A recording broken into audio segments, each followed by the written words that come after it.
Kæru verslingar, gleðilega kosningaviku og verið hjartanlega velkomin í kosningarhornið. Eins og þið kannski kannast við ég að gefa kostum mér til nefndarsetu listafélagsins. Ég ætla að byrja að segja ykkur aðeins sjálfur mér. Ég hef verið í tónlistarnámi frá ég var 7 ára gamall, lilla á bæði saxófón og píanó. Mörg ykkar kannast kannski við Epic Sax Guy. Ég sá hann einmitt í sjónvarpinu og sagði þá við mömmu að mig langaði að byrja að spila saxófón. Ég hef í gegnum árin fengið að kynnast alls konar tónlistar og sviðsframkomu. Til dæmis í fyrra keppti ég í músíktilraunum með þá hljómsveitinni minni og við lentum í úrslitum.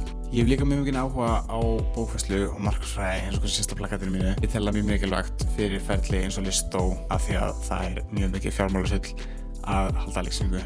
Kannski fyrir utan Star Wars þá lifi ég fyrir leikhús, ég dýrka leikhús og ég þarf ekkert meira en að sýna og skila minni ástríðu fyrir leikhús til ykkar.